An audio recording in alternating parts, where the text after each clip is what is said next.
Hello बच्चों, कैसी चल रही है आप सब लोगों की तैयारी। मैं Vishnu Shrimal, BTech from IIT BHU Varanasi, ex faculty Allen career institute. आप लोगों के साथ में हूं ई सरल पे, जो कि है बेहतरीन प्लेटफॉर्म। बिकॉज यहां पर आपको मिलेगा मोस्ट एक्सपीरियंस फैकल्टी से सीखने का मौका, मोस्ट टैलेंटेड फैकल्टी से सीखने का मौका। क्योंकि ये जो चैनल है ना, मतलब बेहतरीन फैकल्टीज का कॉम्बिनेशन है। एन के गुप्ता सर 30 ईयर का सर का एक्सपीरियंस है। एक्स वाइस प्रेसिडेंट सर रह चुके हैं एलन में, हजारों बच्चों की मेंटरिंग कर चुके हैं। सारांश Gupta sir all India rank 41 है सर, फिजिक्स के एचओडी। प्रतीक गुप्ता सर आईआईटी बॉम्बे से बीटेक है, जो कि केमिस्ट्री के एचओडी है। एंड अर्पित माहेश्वरी सर, जिनकी ऑल इंडिया रैंक 2 है, ई सरल में एडवाइजर है। इतनी बेहतरीन टीम से आपको सीखने का मौका मिल रहा है। इस बात पे फटाफट से एक बार सारे के सारे बच्चे लाइक ठोक देंगे एंड शेयर कर देंगे। आज हम लोग बाइनोमियल का सेकंड पार्ट करने जा रहे हैं। बाइनोमियल के फर्स्ट पार्ट में हम लोगों ने काफी इंपॉर्टेंट चीजें, मतलब थ्योरेटिकल पार्ट पूरा कवर वहां पे कर लिया था। आज हम लोग क्या करने जा रहे हैं, उसकी एप्लीकेशन के ऊपर बेस्ड एंड कुछ और वैरायटी के क्वेश्चंस आज हम लोग करेंगे। ठीक है बच्चों, तो फटाफट से सारे बच्चे शेयर कर दो यार। इसको शिकायत रहती है तुम लोगों से, शेयर नहीं करते हो तुम लोग, तो फटाफट से सारे के सारे बच्चे इसको शेयर कर देंगे एंड लाइक ठोकना नहीं भूले। सम ऑफ बाइनोमियल कोफिशिएंट हमारे को निकालना था, वो हम लोगों ने पहले ही कर लिया था। लेकिन अब हम लोग क्या देखेंगे, कोफिशिएंट का सम निकालना।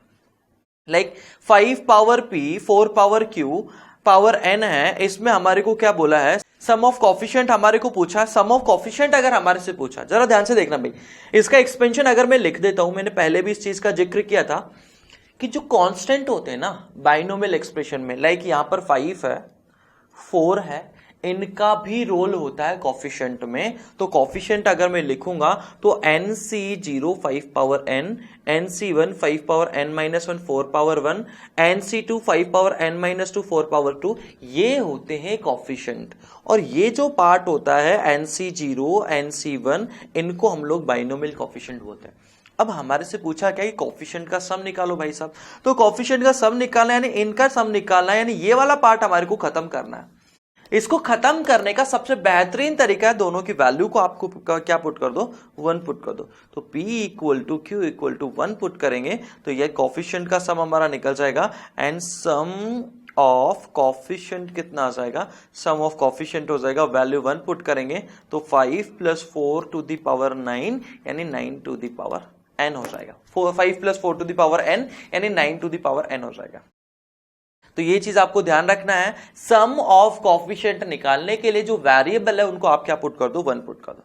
लाइक ये एक दो एग्जांपल और हम लोग लेते हैं। सम ऑफ कॉफिशिएंट पूछा है तो 1 1 1 1 पुट करेंगे तो 3 टू द पावर 10 हो जाएगा। इसमें कितना हो जाएगा भाई, 1 से 1 कैंसिल हो जाएगा और 2 टू द पावर 100 आंसर आ जाएगा, अगर कॉफिशिएंट का सम पूछा तो।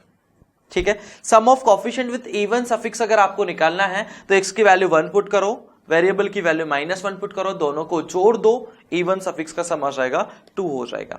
And odd power odd suffix का ऑड पावर ऑफ x का सम अगर निकालना है, वैल्यू 1 पुट करो, -1 पुट करो, पहले में से सेकंड को सब्ट्रैक्ट कर दो और डिवाइड बाई क्या कर दो, 2 कर दो। अब ये नेक्स्ट एग्जांपल क्या है, sum of coefficient of all integral power of x। All integral power of x हमारे को निकालना है तो यहां पे रूट x की पावर क्या होना चाहिए, इवन होना चाहिए। तो ये यही चीज बन जाएगी, यही चीज x की जगह बस हम लोग रूट x यूज कर रहे हैं, तो रूट x की इवन पावर का सम निकाल दो। तो x की वैल्यू 1 पुट कर दो, x की वैल्यू -1 पुट कर देना, रूट x की वैल्यू 1, रूट x की वैल्यू -1 और दोनों को क्या कर देना, जोड़ देना, काम हो जाएगा। तो रूट x की वैल्यू एक बार 1 पुट कर देंगे, एक बार -1 पुट कर देंगे, तुरंत ही निकल जाएगा। ठीक है भाई। नेक्स्ट है application of binomial theorem. Binomial theorem का एप्लीकेशन हम लोग देखते हैं, डिविजिबिलिटी रूल। सबसे इंपॉर्टेंट चीज क्या है, एक रूल आप लोगों को पता होगा, x to the power n minus y to the power n is divisible by, always divisible होता है for any natural number. n अगर कोई नेचुरल नंबर है तो x power n minus y power n always किससे divisible होता है, x minus y से। Like x square minus y square, x minus y common आ जाएगा, x cube minus y cube, इसमें से एक्स माइनस वाई कॉमन आ जाएगा। तो x to the power n minus y to the power n always किससे divisible होता है, एक्स माइनस वाई से, for any natural value of n. इसी तरीके से अगर ऑड पावर है x cube plus y cube, x power 5 plus y power 5, x power 7 plus y power 7, तो ये किससे डिविजिबल होता है? ये भी एक्स प्लस वाई से डिविजिबल होता है। ठीक है, ये एक्स प्लस वाई से, लेकिन ऑड नंबर होता है तभी डिविजिबल होता है। ये चीज आपको ध्यान रखनी है। X power n plus y power n किससे डिविजिबल होता है? x प्लस वाई से, n अगर ऑड नंबर है तो। लेकिन माइनस वाले केस में ऑल नेचुरल नंबर है, ऑड नंबर का वहां पे कोई लफड़ा नहीं है, ये चीज ध्यान रखना। लाइक ये हमारे को प्रूफ करना है कि this number is divisible by 9। ये नंबर अगर 9 से डिविजिबल है तो क्या करें भाई ये तो हमारे को पता है ना, 23 की पावर 16, 14 की पावर 16, ठीक है, तो ये x माइनस वाई से डिविजिबल होगा कि नहीं होगा? ये x माइनस वाई से डिविजिबल होगा कि नहीं होगा? तो 23 माइनस 14 यानी 9 से डिविजिबल होगा कि नहीं होगा? खत्म हो गई बात, सीधा सीधा वो रिजल्ट हम लोगों ने अप्लाई कर दिया। यहां पर है 25 की power n, 20 power n minus 8 power n plus 3 power n divisible by 85, ये चेक करना है। तो इसको दो तरीके से लिखो, एक बार इन दोनों को साथ में लेके लिख दो, एक बार इन दोनों को साथ में लेके लिख दो। तो 25 power n minus 20 power n ये किससे डिविजिबल हो जाएगा? 5 से। 8 power n minus 3 power n ये किससे डिविजिबल हो जाएगा? 5 से। यानी ये 5 से डिविजिबल है, ये 5 से डिविजिबल है, तो दोनों का सम भी तो 5 से डिविजिबल होगा ना। यानी हम क्या बोल सकते हैं? ये 5 से डिविजिबल है। लेकिन सर हमारे को प्रूफ ये नहीं करना था, हमारे को तो 85 से डिविजिबल बताना था। भैया 5 से बता दिया ना, पेशेंस रखो थोड़ा सा। अब इसी को हम दूसरे तरीके से लिखेंगे, 25 power n minus 8 power n, 20 power n minus 3 power n, ये 17 से डिविजिबल हो जाएगा, ये भी 17 से डिविजिबल हो जाएगा, because x power n minus y power n किससे डिविजिबल होता है? Divisible by x minus y। तो हम क्या बोल सकते हैं कि कोई नंबर अगर 17 से डिविजिबल है, 5 से डिविजिबल है, तो वो 17 5 85 से तो डिविजिबल होगा ही होगा।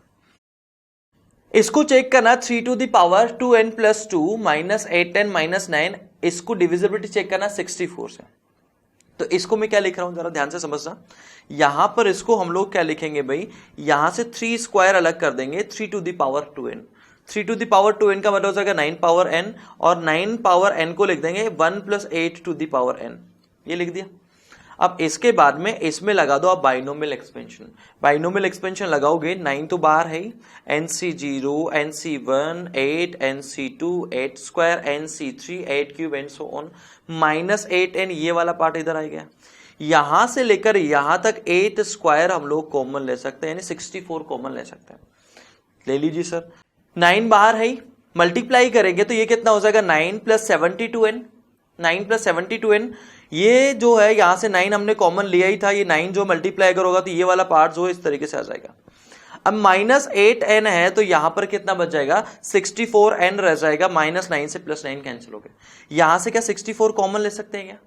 64, 8 स्क्वायर कॉमन आ जाएगा सारी टर्म में, 8 स्क्वायर, 8 क्यूब, आगे सब जगह 8 की पावर बढ़ती जाएगी, 8 स्क्वायर कॉमन आ जाएगा, 64 कॉमन आ गया। यानी हम बोल सकते हैं ये जो नंबर है वो 64 से डिविजिबल है। रिमाइंडर थ्योरम, 2 की पावर 32 को किससे डिवाइड कर दो? 3 से डिवाइड करेंगे, तो 2 को क्या लिखेंगे? 3 प्लस 1। भाई यहां पे इसकी फॉर्म में ब्रेक करना है इसको, मेन चीज ये ध्यान रखिए। तो ये क्या हो जाएगा? 2 का स्क्वायर 16, तो इसको लिख दिया 3 प्लस 1 की पावर 16, बाइनोमियल एक्सपेंशन लगा दिया। यहां से लेकर यहां तक के सारे नंबर 3 से डिविजिबल है, बचेगा क्या? 1। तो इसका रिमाइंडर अगर डिवाइड करेंगे 3 से तो ये तो पूरा पूरा डिवाइड हो जाएगा, बचेगा क्या? 1। तो 1 इज द रिमाइंडर। इसी तरीके से 6 power n minus 5 power n को अगर 25 से डिवाइड करेंगे तो यहां पे इसमें तो बाइनोमियल लग नहीं सकते, इसमें बाइनोमियल लगा दो। 6 को क्या लिख देंगे? 5 प्लस 1 लिख देंगे, बाइनोमियल एक्सपेंशन लगा दिया। तो ये इस तरीके से हो जाएगा। यहां से लेकर यहां तक सब जगह से क्या कॉमन आ जाएगा? 25 कॉमन आ जाएगा, 25 कॉमन आ जाएगा। ये बन जाएगा 5n, 5n से 5n कैंसिल, इसमें से 25 कॉमन आ ही रहा है, तो 25 से अगर डिवाइड करूंगा तो ये तो पूरा डिवाइड हो जाएगा, और ये डिवाइड नहीं हो पाएगा, यानी रिमाइंडर कितना आ जाएगा? 1 रिमाइंडर आ जाएगा। 11 टू द पावर 50 में हमारे को लास्ट डिजिट, लास्ट के 2 डिजिट, लास्ट के 3 डिजिट निकालना है। तो आप क्या कीजिए, 11 टू द पावर 50 को जब भी इस टाइप का एग्जांपल आए तो इसको इस तरीके से ब्रेक करना है, ये जो नंबर इसको इस तरीके से ब्रेक करना है कि यहां पर एक जो पार्ट है उसमें क्या होना चाहिए? 10 का मल्टीपल होना चाहिए। तो यहां पर तो सीधा सीधा 10 प्लस 1 लिख दे, इसको बाइनोमियल एक्सपेंड कर दो। बाइनोमियल अगर एक्सपेंड करेंगे तो यहां से लेकर यहां तक तो एक तरफ कर देंगे हम 10⁻³ तक तो, ठीक है। अब यहां पे 10 स्क्वायर, लास्ट के 2 डिजिट क्या होंगे, 0 0 होंगे ही होंगे, एंड सोन। अब इन सबको आप चाहो तो जोड़ दो, इन सबको अगर आप जोड़ देंगे तो यहां पर ये जो पार्ट है ये तो क्या हो जाएगा भाई, ये तो पूरा का पूरा 10⁻³ से डिविजिबल है। अगर मैं इस पार्ट को देखूंगा तो 50C8 × 100, 50C49 × 10 + 1, ये सम होके इतना आ जाएगा। इसमें तो लास्ट के 3 डिजिट जो है ना वो इस टाइप से दिखाई देंगे 0 0 0, क्योंकि 10⁻³ है। 10⁻³ यानी जिस भी नंबर से मल्टीप्लाई करोगे लास्ट के 3 डिजिट क्या होंगे, 0 0 होंगे। तो यहां पर यूनिट डिजिट क्या हो जाएगा, 1 हो जाएगा, सेकेंड लास्ट डिजिट 0 हो जाएगा, और लास्ट के 3 डिजिट क्या आ जाएंगे, 0 0 1 आ जाएंगे। एक ये बहुत प्यारा एग्जांपल है जिसको हम लोग सूडो फंक्शन की हेल्प से सॉल्व करना भी बोलते हैं। कई जगह अलग टॉपिक भी इसको करके सॉल्व करवाया जाता है। यहां पे हमारे को क्या बोला है कि 3 + √7⁴ है। n एक ऑड इंटीजर है, ठीक है, n एक ऑड इंटीजर है, सॉरी n एक नेचुरल नंबर है। हमारे को प्रूफ करना है कि इसका इंटीग्रल पार्ट, भाई इसको कैसे लिख सकते हैं, इंटीजर प्लस फ्रैक्शन की फॉर्म में लिख सकते हैं ना, वो तो किसी भी नंबर को लिख सकते हैं। लाइक 2.5 को क्या लिख सकते हैं, 2 + 0.5। जैसे अगर मैं बोलूं कि 1.73 को लिखो तो ये हो जाएगा 1 + 0.73। तो ये जो पार्ट है इसको इंटीग्रल पार्ट बोलते हैं, सॉरी फ्रैक्शनल पार्ट, एंड ये इंटीग्रल पार्ट हो जाएगा। तो इसका जो इंटीग्रल पार्ट है will be an odd integer. तो ये हमारे को प्रूफ करना था। और मान लो कि ये f इसका फ्रैक्शनल पार्ट है तो p यानी ये नंबर इंटू 1 - f कितना हो जाएगा, 2n हो जाएगा। तो इसमें हमारे को एक नया फंक्शन इन्वॉल्व करना होता है जिसको हम लोग सूडो फंक्शन बोलते हैं। एक बार समझते हैं। p को मैंने क्या लिख दिया, इंटीजर प्लस f, ये मैं बात कर रहा था, ये इस फॉर्म में लिख दिया, और इसको बाइनोमियल एक्सपेंड कर देंगे तो हमारे को कितनी टर्म्स मिल जाएगी, n+1 टर्म्स मिल जाएगी। उसके बाद में सूडो फंक्शन कैसा इन्वॉल्व करेंगे, यहां पर जो नंबर लिखा हुआ है इसी का कॉन्जुगेट एक तरीके से, तो 3 - √7⁴n, ये हम सेकेंड एक्सपेंशन लिख देंगे। आपको याद हो तो हम लोगों ने लिखा था ना x + a⁴n, x - a⁴n, बिल्कुल उसी कंसेप्ट का यूज करेंगे यहाँ पे। अब दोनों को जोड़ दो आप, दोनों को अगर ऐड कर देंगे, अच्छा इसको मैंने f' बोला है, f' क्यों बोला है कि 3 - √7 जो होता है वो 0 से 1 में एक नंबर होता है। भाई यहां पे अगर मैं 3 - √4 लिखता हूं तो ये 1 होगा, 3 - √9 अगर लिखूंगा तो ये 0 हो जाएगा। तो 3 - √7 जो होगा वो तो इन दोनों के बीच में होगा ना, 3 - √7 तो दोनों के बीच में होगा, यानी 0 या 1 के बीच में होगा। और उसकी पावर कितनी भी रेज कर दो, कितनी भी बड़ी पावर रेज कर दो, वो 0 से 1 में ही रहेगा। इसलिए इसको हमने क्या बोला है, f' बोला है, यानी एक नया फ्रैक्शनल नंबर हमने बोल दिया। f' बोलने का मतलब है डैश तो अलग नंबर हो गया, f का मतलब फ्रैक्शनल नंबर हो गया। दोनों को जोड़ दिया भाई साहब आपने, दोनों को जोड़ दिया, i + f इसके बराबर है, f' इसके बराबर, दोनों को जोड़ेंगे तो ये मिल जाएगा i + f + f'। इधर ये टर्म्स कैंसिल हो जाएगी। तो t1 + t3, t1 + t3, t1 क्या था भाई, t1 + t3, तो ये जो पार्ट है वो क्या हो जाएगा, इंटीजर हो जाएगा। क्या इसकी फर्स्ट टर्म थर्ड टर्म अगर आप लिखेंगे तो वो इंटीजर आ जाएगी, क्योंकि √7 की पावर वहां पर क्या आएगी, इवन पावर आएगी, ठीक है ना। इसकी जनरल टर्म अगर आप लिखोगे तो NCR यहां पर कितना हो जाएगा, 3 की पावर n - r, एंड √7 की पावर क्या हो जाएगी भाई, r हो जाएगी, ठीक है। तो यहां पर अगर आप ऑड टर्म्स लोगे, ये r+1 में लिख रहा हूं, तो ऑड टर्म्स में r की वैल्यू क्या होना चाहिए, इवन होना चाहिए। तो ये जो टर्म्स है वो इंटीजर बन जाएगी, सारी की सारी टर्म्स इंटीजर है। तो ये ट्वाइस ऑफ इंटीजर हो गया, यानी i + f + f' भी क्या होना चाहिए, इंटीजर होना चाहिए, और इवन इंटीजर होना चाहिए। अब जरा ध्यान से देखना, f फ्रैक्शनल नंबर है, f' भी फ्रैक्शनल नंबर है, 0 से 1 में है, तो f + f' 0 से 2 में होना चाहिए कि नहीं होना चाहिए, भाई 0 से ज्यादा है, f जो है वो 0 से 1 है, फ्रैक्शनल है, तो ठीक है। f' कहां से कहां है, 0 से बड़ा 1 से छोटा, दोनों को ऐड कर दोगे तो 0 से 2 आ जाएगा। 0 से 2 में इंटीजर क्या होता है, 1 ही होता है, इसकी वैल्यू क्या हो सकती है, इंटीजर ही हो सकती है। क्योंकि यहां पर जरा ध्यान से देखना, i + f + f' equals to twice of even, twice of integer आ रहा था, तो ये इंटीजर है, ये भी इंटीजर है, तो ये भी क्या बनना चाहिए, इंटीजर। एंड 0 से 2 में एक ही इंटीजर होता है, वो 1 होता है। ठीक है, तो यहां से i प्लस 1 बराबर इवन नंबर, यानी i बराबर क्या हो जाएगा, ऑड नंबर हो जाएगा, इवन में से 1 अगर माइनस हो गया तो। सेकेंड पार्ट पे आते हैं, p का मतलब ये लिखा हुआ है f dash, f plus f dash क्या था भाई, f प्लस f डैश कितना आ रहा था, वो 1 आ रहा था, तो यहां पर ये वैल्यू हमारे को निकालनी है 1 माइनस f, तो 1 माइनस f कितना हो जाएगा, f डैश हो जाएगा, तो यहां पर मैं क्या बोल सकता हूं, ये तो p है, ये f डैश हो जाएगा 3 माइनस रूट 7, मल्टीप्लाई करोगे तो a plus b into a minus b, 2 to the power कितना आ जाएगा, n आ जाएगा। ठीक है, नेक्स्ट है multinomial theorem.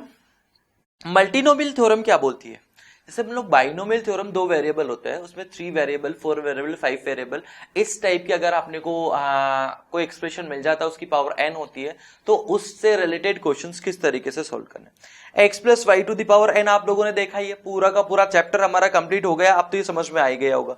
NCR x to the power n minus r y to the power r, n क्या होना चाहिए, नेचुरल नंबर होना चाहिए, तो NCR को हम क्या लिख सकते हैं, n factorial upon n minus r factorial into r factorial, x to the power n minus r, y to the power r, ये हो जाएगा। ठीक है, अब यहां पर मैंने n माइनस r को एक नया वेरिएबल बोल दिया s, ठीक है, तो यहां से मैं क्या बोल सकता हूं, n equal to r plus s हो जाएगा, या इसी चीज को, इसकी जनरल टर्म को हम क्या लिख सकते हैं, n factorial upon s factorial r factorial x to the power s, y to the power r हो जाएगा। और वो सारे कॉम्बिनेशन आप लिख दीजिए जितने आप लिख सकते हैं, बट यहां पर आपको क्या चीज ध्यान रखना है, r plus s equals to कितना होना चाहिए, n होना चाहिए, जितने कॉम्बिनेशन आप लिख सकते हो उतने कॉम्बिनेशन लिख दीजिए। ठीक है, तो x plus y to the power n, तो यहां पर इसको लिख सकते हैं sigma r plus s equals to n, और n factorial upon s factorial r factorial, r plus s की वैल्यू कितनी हो जाएगी, n हो जाएगी। तो इसी चीज को हम लोग जनरलाइज कर सकते हैं 3 वेरिएबल के लिए, तो यहां पर क्या हो जाएगा, x plus y plus z power n को क्या लिख सकते हैं, जनरल टर्म अगर आपको लिखना है तो n factorial, s factorial, r factorial, t factorial, पहले वेरिएबल की पावर s, दूसरे वेरिएबल की पावर r, तीसरे वेरिएबल की पावर t, और इन तीनों का सम कितना होना चाहिए, n होना चाहिए। नंबर ऑफ टर्म्स की अगर मैं बात करूं तो नंबर ऑफ टर्म्स कितनी हो जाएगी, यहाँ पे नंबर ऑफ टर्म्स हो जाएगी sir r plus s plus t की वैल्यू n होना चाहिए सर, जितनी भी पॉसिबल कॉम्बिनेशन बन सकते हैं उतने कॉम्बिनेशन बना सकते हैं, और इसके नॉन नेगेटिव इंटीग्रल सॉल्यूशन हमारे को निकालने हैं, नॉन नेगेटिव इंटीग्रल सॉल्यूशन। तो नॉन नेगेटिव इंटीग्रल सॉल्यूशन निकालने हैं, n को 3 जगह बांट दो तो ये हो जाएगा n plus 3 minus 1 c3 minus 1, यानी n प्लस 2 c2। लाइक यहाँ पे 2 जगह बांटना था ना n को, जितने आप कोएफिशिएंट बना सकते हो उतने बना दीजिए, तो n plus 2 minus 1 c2 minus 1, यानी n प्लस 1 c1, यानी n प्लस 1। ये तो बाइनोमियल में हमने देखा भी था कि नंबर ऑफ टर्म्स कितनी होती है, n प्लस 1 होती है। तो इसी चीज को अगर जनरलाइज करना है n वेरिएबल्स के लिए, x1, x2, x3 and so on, x के वेरिएबल यहां पर मैंने ले लिए, पावर n है, तो इसकी जनरल टर्म अगर लिखूंगा तो n factorial upon r1 factorial, r2 factorial, r3 factorial, r के फैक्टोरियल, पहले वेरिएबल की पावर r1, दूसरे की पावर r2, तीसरे की पावर r के एंड सो ऑन, इस तरीके से हम लोग इसको लिख सकते हैं। सबकी पावर का सम क्या होना चाहिए, n होना चाहिए।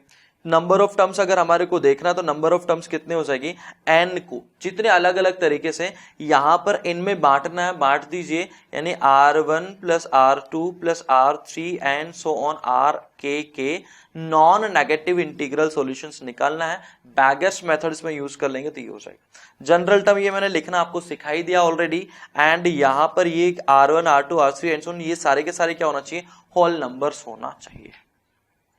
लाइक हमारे को x square y cube z power 5 का कोफिशिएंट निकालना है, तो n की वैल्यू तो कितनी हो गई, 10 हो गई, तो इसकी जनरल टर्म आप लिख देंगे 10 factorial, n factorial upon r1 r2 r3 का फैक्टोरियल, x की पावर r1 y की पावर r2 और z की पावर r3।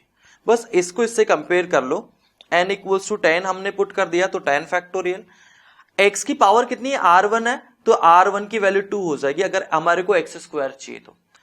y की पावर r2 है, यहां पर कितनी है, 3 है, तो r2 की वैल्यू 3 होना चाहिए अगर हमारे को y क्यूब चाहिए तो, एंड z की पावर 5 है, यानी r3 की वैल्यू क्या होना चाहिए, 5 होना चाहिए, तो ये वैल्यूज हमारे को मिल जाएगी। कोफिशिएंट कितना हो जाएगा, 10 factorial upon 2 factorial, 3 factorial and 5 factorial. इसी तरीके से x टू द पावर 4 का हमारे को कॉफिशिएंट चाहिए 1 प्लस एक्स स्क्वायर पावर 10 में सबसे पहले इसकी आप जनरल टर्म लिख दीजिए। जनरल टर्म आ जाएगी n factorial upon r1 factorial r2 factorial r3 factorial. First की पावर r1, x की पावर r2, एक्स स्क्वायर की पावर r3 हो जाएगा। तीनों का सम जो है वो क्या होना चाहिए, 10 होना चाहिए। अब हमारे को x की पावर 4 चाहिए, तो यहां से x टू दी पावर कितनी आ जाएगी, यहां पर x की पावर हो जाएगी x to the power r2 plus 2 r3 हो जाएगा। x की पावर हमारे को 4 चाहिए, तो r2 प्लस 2 r3 कितना होना चाहिए, 4 होना चाहिए। अलग अलग केसेस बना लेंगे कि सर r2 को अगर मैं 0 ले लूं तो r3 बराबर 2 होना चाहिए। तीनों का सम कितना था, तीनों का सम 10 था, तो यहां पर r2 को 0 ले ले, इसको 2 ले ले, तो ऑटोमेटिकली कितना आ जाएगा, 8 आ जाएगा। तो इस तरीके से तीन अलग अलग केसेस बनेंगे, तीनों के कॉरस्पॉन्डिंग कोएफिशिएंट्स निकल जाएंगे यहां पर अगर आप वैल्यूज पुट करोगे तो। ठीक है, सम करोगे तो 615 आ जाएगा। नेक्स्ट में बात करता हूं binomial theorem for negative and fractional index. हम लोगों ने जो फॉर्मूला देखा था, आप लोगों को याद हो तो बाइनोमियल एक्सपेंशन का फॉर्मूला हम लोगों ने क्या देखा था, इंटीजर अगर होता है तो पॉजिटिव इंटीजर लेते हैं तो nc0 x की पावर यहां पर 0 होती है, nc1 x to the power 1, nc2 x to the power 2 and so ये लिखते थे। लेकिन अगर नेगेटिव एंड फ्रैक्शनल इंडेक्स आ जाता है तो हम इस फॉर्मूले का यूज नहीं कर पाएंगे nc0, क्योंकि ncr का मतलब होता है in how many ways. ncr का मीनिंग क्या होता है, in how many ways we can select r different things out of n different things. तो सर n अगर नेगेटिव हो गया तो -2 में से आप 5 चीजें कैसे सेलेक्ट करोगे सर, तो ये फॉर्मूला क्या हो जाएगा, इनवैलिड हो जाएगा। लेकिन इसका जो अगर मैं बात करूं कि इसी को मैं इस तरीके से अगर लिख दूं तो nc0 की वैल्यू 1 होती है, ये 1 हो ही जाएगा। nc1 की value 1 n factorial upon n minus 1 factorial 1 n हो जाएगा, x to the power 1 n into n minus 2 upon 2 factorial into x square n into n minus 2 n minus 3 upon 3 factorial x to the power 3 and so on. अब ये जो result मैंने लिखा है NCR वाला formula लगा के, अब यहां पर तो आप नेगेटिव वैल्यू पुट कर सकते हो, कोई दिक्कत वाली बात नहीं है, वही चीज यहां पर लिखी हुई है। ठीक है, बस समझने के लिए अंतर इतना है, ये चीज आप ध्यान रखिएगा। अगर कभी कंफ्यूजन भी हो जाता, भूल भी अगर आप जाते हो ना, तो सीधा सीधा ये लिख लेना और इसमें बस फॉर्मूले अप्लाई कर देना, इसमें बस फॉर्मूले अप्लाई कर देना। तो ये रिजल्ट जो है वो n चाहे नेगेटिव हो तो ठीक है, n इंटीजर हो तो ठीक है, n कोई रेशनल नंबर हो तो ठीक है, हमेशा वैलिड है। लेकिन ये वाला रिजल्ट में n बिलोंग्स टू क्या होना चाहिए, नेचुरल नंबर ही होना चाहिए। अगर आप NCR यूज कर रहे हैं तो n आपको नेचुरल नंबर लेना पड़ेगा, लेकिन यहां पर इसका फॉर्मूला लगा के एक्सपेंडेड फॉर्म में इसका यूज कर रहे हैं। NC1 की जगह अगर आप n का यूज कर रहे हैं, NC2 की जगह NC2 की जगह n into n minus 1 divided by 2 factorial, NC3 की जगह n minus 1 n minus 2 upon 3 factorial का यूज कर रहे हैं, आप n को नेचुरल ले तो ठीक है, रेशनल ले तो ठीक है, कोई दिक्कत वाली बात नहीं है। ठीक है, यानी ये हमेशा वैलिड हो जाएगा। अच्छा, इसमें क्या होता है कि इसका एक्सपेंशन जो होता है जनरली हम लोग मॉड x लेस देन 1 के लिए ही यूज करते हैं, क्योंकि x की वैल्यू अगर 1 से ज्यादा हो जाएगी तो इसमें नंबर ऑफ टर्म्स इनफाइनाइट होगी। हालांकि यहां पर भी इनफाइनाइट टर्म्स होगी, लेकिन वो कन्वर्जिंग डाइवर्जिंग सीरीज होगी, वैल्यू जो है बढ़ती जाएगी। भाई जैसे जैसे अगर मैं जैसे यहां पर x की पावर 2 है, अब मैं x की वैल्यू अगर 2 ले लूं तो 2 की पावर 2, 2 की पावर 3 बढ़ता जाएगा, पावर इनफाइनाइट को अप्रोच करने लग जाएगा, तो हम बोलते हैं वो एग्जिस्ट ही नहीं कर रहा। तो इसको एग्जिस्ट होने के लिए x की वैल्यू जो है वो कहां से कहां होना चाहिए, -1 से 1 होना चाहिए। x की वैल्यू कहां से कहां होना चाहिए भाई, -1 से 1 होना चाहिए। दूसरी चीज है n is a negative integer और फ्रैक्शन, कोई दिक्कत वाली बात है ही नहीं। तो इसकी जनरल टर्म हम लोग कैसे लिख सकते हैं, n into n minus 1 n minus 2 n minus r minus 1 upon r factorial. Generalise कर सकते हो इस चीज को आप, x to the power r हो जाएगा। लाइक इसकी जनरल टर्म हमारे को लिखनी, एक्सपेंडेड फॉर्म में लिखना अपने को, तो ये क्या हो जाएगा, पहले इसको इस फॉर्म में कन्वर्ट करना जरूरी है 1 plus x to the power n में। यहां पर 8 plus x to the power something लिखा हुआ है, तो इससे पहले मैं क्या करूंगा, 8 बाहर निकाल लूंगा, तो ये क्या बन जाएगा, 8 बाहर निकालूंगा तो 4/3 की वजह से 16 बाहर निकलेगा, 1 plus x by 8 to the power 4/3 आ जाएगा, 16 बाहर ही है। अब मैं पहली टर्म कितनी आ रही थी, 1 आ रही थी, ये 1 हो जाएगा। दूसरी टर्म कितनी आती है, n इंटू एक्स, तो ये 4/3 एक्स कितना हो जाएगा, 8/3 हो जाएगा, ये चीज हो गई। फिर क्या हो जाएगा, n इंटू n माइनस 1 यानी 4/3 माइनस 1 अपॉन 2 फैक्टोरियल, और इसका स्क्वायर हो जाएगा एंड सो ऑन। तो एक्सपेंशन इसका हम लोग इस तरीके से लिख सकते हैं, infinite terms will be there. कुछ स्टैंडर्ड एक्सपेंशन है इनकी, जनरल टर्म या इनका एक्सपेंशन भी हम लोग लिख सकते हैं। Like 1 plus x to the power n है, इसका एक्सपेंशन में लिखूंगा तो क्या हो जाएगा, 1 plus n x plus n into n minus, बस ये एक एक्सपेंशन आप याद रखिए। अब यहां पर आ गया 1 plus x to the power minus n का लिखो, भैया n की जगह माइनस एन पुट कर दो, सिंपल सी बात है ना, ठीक है। 1 minus x to the power n, इसमें x की जगह माइनस एक्स पुट कर दो तो यहाँ पे माइनस साइन आ गया, यहां पर माइनस साइन आ जाएगा। 1 minus x to the power minus n का लिखो तो x की वैल्यू माइनस एक्स भी पुट कर दो, n की वैल्यू माइनस एन भी पुट कर दो, तो n की जगह माइनस एन, x की जगह माइनस एक्स, n की जगह माइनस एन, x की जगह माइनस एन, इतना काम कर लेना, ठीक है। 1 plus x to the power n का एक्सपेंशन ये है, तो कुछ स्टैंडर्ड एक्सपेंशन हम लोग इस तरीके से याद भी रख सकते हैं, हालांकि मैं नहीं सजेस्ट करता कि आप याद रखो, लेकिन रखना चाहो तो आपकी श्रद्धा है, ठीक है ना भाई। इसमें बस x की वैल्यू क्या पुट कर दो, n की वैल्यू -1 पुट कर दो, तो यहाँ पे माइनस आ जाएगा, फिर यहाँ पे -1 पुट करोगे तो -1 और -2 अपॉन 2 फैक्टर वो कैंसिल होकर एक्स स्क्वायर आ जाएगा एंड सो ऑन, ये चीज सारा बन जाएगा। हमारे को इसके 8th टर्म लिखना है भाई, 8वीं टर्म का मतलब क्या हो जाएगा, टी आर प्लस 1, तो यहाँ पर आ जाएगा n into n minus 1 n minus 2 and so on n minus r minus 1। General term हम लोगों ने देखी थी ना अभी थोड़ी देर पहले, आपको याद हो तो, ये हम लोगों ने देखी थी। बस इसमें r की वैल्यू आप क्या पुट कर दो, 8 पुट कर दो। r की वैल्यू अगर 8 पुट करेंगे तो यहां तक हम लोग चले जाएंगे, इसको सिंप्लीफाई करोगे तो ये रिजल्ट आपको दिखाई देगा। नेक्स्ट है एप्रोक्सीमेशन हालांकि फिजिक्स में यूज होता है, मैथमेटिक्स में उतना ज्यादा इसका यूज नहीं है, फिर भी हम लोग देख ही लेते हैं। 1 plus x to the power n का एक्सपेंशन थोड़ी देर पहले हम लोगों ने देखा ही था। 1 plus x to the power n का एक्सपेंशन क्या होता है, 1 plus n x plus n into n minus 1 divided by 2 x square n into n minus 1 n minus 2 divided by 3 factorial x to the power 3 and so. अब यहां पर क्या होगा कि अगर सर x की वैल्यू जो है बहुत स्मॉल है, x की वैल्यू बहुत स्मॉल है, बहुत छोटी हम लोग ले रहे हैं, तो ये हायर टर्म्स किसको अप्रोच करने लग जाएगी, ये टर्म्स जीरो को अप्रोच करने लग जाएगी। तो अगर मैं इनकी अप्रोक्सीमेट वैल्यू की बात करूं so it will be equal to 1 plus n x, जब x जो बहुत छोटा है और n बहुत बड़ा है उसके कंपेरिजन में। लाइक हमारे को 0.99 की पावर 5 का वैल्यू बताना, अप्रोक्सीमेट वैल्यू बताना, तो इसको मैंने ऐसे लिख दिया 1 माइनस 0.1 की पावर 5, और इसको बाइनोमियल एक्सपेंड करूंगा तो ये इस तरीके से आ जाएगा। अब इसकी जो अप्रोक्सीमेट वैल्यू अभी जस्ट हम लोगों ने देखा था, तो उसको इस फॉर्म में लिख सकते हैं। हायर टर्म्स वहां पर क्या हो जाएगी, रिजेक्ट हो जाएगी। अप्रोच टू जीरो है, अप्रोक्सीमेट वैल्यू निकालने तो उनका कोई बहुत ज्यादा यूज नहीं होगा, ठीक है गाइस। पूरा का पूरा चैप्टर हमारा कंप्लीट हो गया है, पूरा चैप्टर कंप्लीट हो गया है।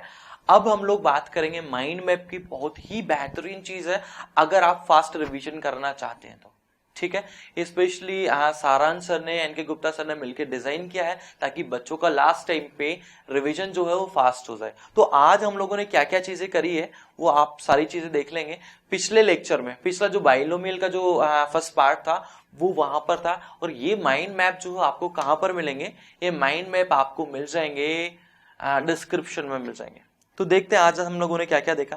प्रॉपर्टीज ऑफ बाइनोमियल कोएफिशिएंट हम लोगों ने पहले ही देख लिया था, हालांकि ये लास्ट लेक्चर में ही खत्म हो गया था अपना, ठीक है। लेकिन फिर भी मैं एक चीज वापस से रिपीट कर देता हूं कि जब भी सम ऑफ सफिक्स अगर आपको कांस्टेंट दिखाई दे रहा हो तो ऊपर वाले नंबर को ऐड करेंगे तो 2n आ जाएगा, नीचे वाले नंबर को ऐड करेंगे तो यहाँ पर सम ऑफ सफिक्स कांस्टेंट नहीं, डिफरेंस ऑफ सफिक्स कांस्टेंट है, तो n माइनस डिफरेंस लिख देना। याद रखने का तरीका मैं बता देता हूँ, ठीक है।